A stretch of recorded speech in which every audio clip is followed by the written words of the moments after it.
We begin tonight with a suspected gang member in jail, a teenager believed to be responsible for a murder and several shootings. Police say Richard Williams was only 15 when he carried out 3 different shootings in April of last year. It was a homicide on the Near East Side that landed him adult charges. Ashton Hackman shows us how police tied the teen to the crime spree. Police say 16-year-old Richard Williams was an active member of the Project Baby's Thuggin' Gang. He was known as Hellhead. Prosecutors allege Williams used a girl to help lure 24-year-old Wilson Astreed to Temple Avenue last April. Williams allegedly shot Astreed in the neck and took off in his car with another teen.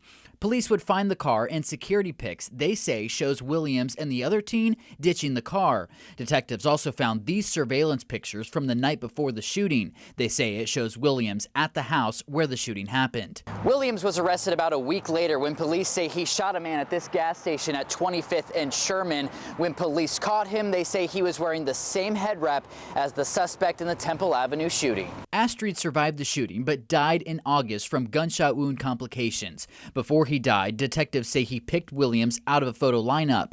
The shell casings at the gas station also allegedly matched the shell casings from the homicide and the gun Williams was caught with. 15-year-old that chose to use a firearm in a reckless manner towards other people, ultimately taking the life of one individual, shooting at another individual in another case. Instagram messages allegedly show Williams admitted to a third shooting the day before the homicide. Police say a lot of the gang activity was shared on social media. To think that someone thought at 15 years old it's okay to try and take someone else's life, that's not tolerable. Williams is now charged with murder and several other adult felonies, including armed robbery, aggravated battery, and criminal recklessness, all at the age of 16.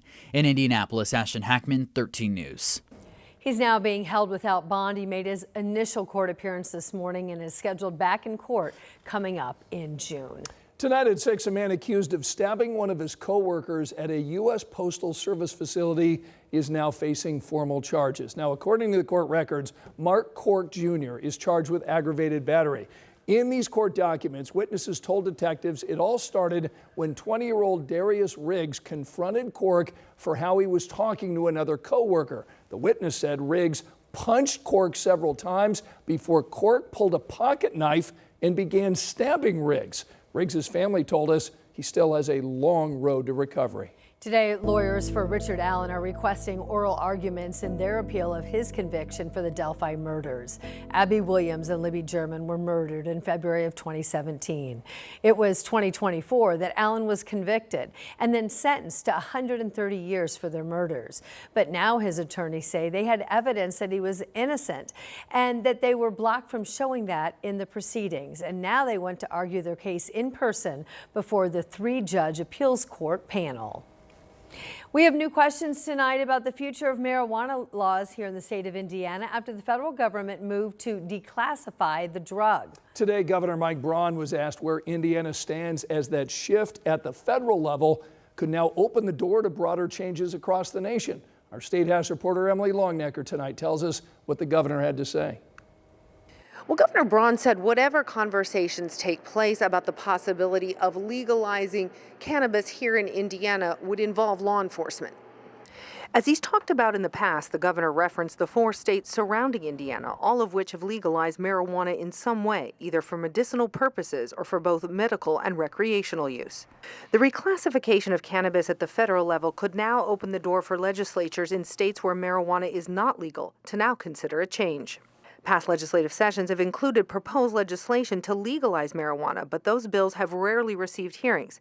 Governor Braun said lawmakers would be a large part of what happens next. I think the main question is you're going to need to ask the legislators and the leaders of those 2 chambers to see what they're thinking, because I'm clear in terms of where I'm at, and I think just like anything, you got to take what's evolved over time, you stick your head in the sand, you're generally going to make the wrong decision. And the governor has said before that he's agnostic on the idea of legalizing cannabis here in Indiana for medicinal purposes, but he said that it is probably something that needs to be addressed in the future with all of these surrounding states having some kind of form of legalization. Certainly an issue to look for in next year's legislative session. At the Indiana State House, Emily Longnecker, 13 News. Tonight, communities across central Indiana are cleaning up after that line of storms came through and swept through the state last night.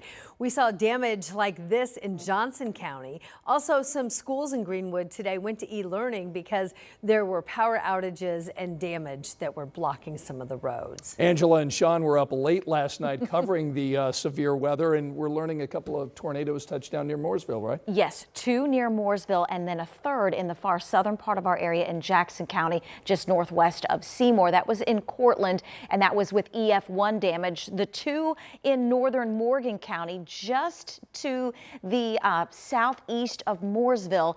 EF0, 85-mile-per-hour winds. It was on the ground just less than a mile, and then the stronger of the 2 crossed 144, again just southeast of Mooresville with EF1 damage, 105 miles per hour estimated winds, and that was on the ground just under 3 miles. We were not alone. There were hundreds of storm reports over the last 24 hours, and then just across our area, there are the 2 confirmed tornadoes locally, just southwest of Indianapolis, near Mooresville. We had more than 50 in the last 24 hours. Much quieter today. If you're going to be out and about this evening, no rain. Temperatures in the 50s and 60s. We do have one location at 70. That's Columbus. Richmond 64, 58 Kokomo, 58 degrees in Crawfordsville. Your evening, early evening, will be dry with increasing clouds. Rain chances arriving after 9 o'clock. You can see the leading edge of this next weather system near St. Louis. It will bring us some rain, maybe a couple of hail-producing thunderstorms. The good news for us tonight, we are not expecting widespread severe weather. That is good news. Angela, thanks so much. To Mooresville now, where the Senior Citizen Center says that they are grateful and they are feeling the love from all of you tonight, as a local roofing company donated half the cost of a new roof for them. You may remember a couple of weeks ago, our Ella Rhodes reported that center could not afford a new roof. They feared losing the building in the next storm. But now the installation is coming at the very perfect time, a day after that severe storm hit. Aero Exteriors crew wasted no time Tuesday as they replaced Mooresville Senior Citizen Center's roof. Christina Corona with the center didn't expect the help so soon. I could cry. I really could. This center is so much to so many people and has been for so long, and I am so blessed to be a part of it. 13 News met with Corona earlier this month after the center learned they needed an entirely new roof due to a small leak before a big storm would hit and cause more damage to the building. But they couldn't afford the cost. This was what our biggest fear was.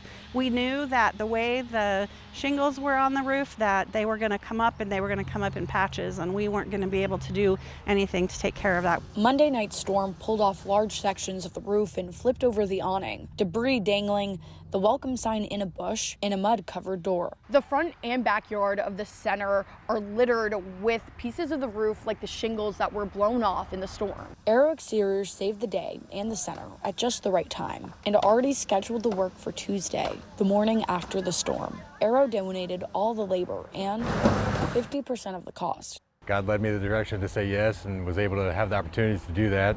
And I just enjoy helping. There's not too much good in the world nowadays, and we need more of that. Corona grateful she could tell the center's board president, Karen Overpeck, the good news before she passed away last week. We kind of jokingly have said maybe this was her big bang storm on her way out. Despite the loss, feeling all the love from the community to keep the center alive. In Mooresville, Ella Rhodes, 13 News.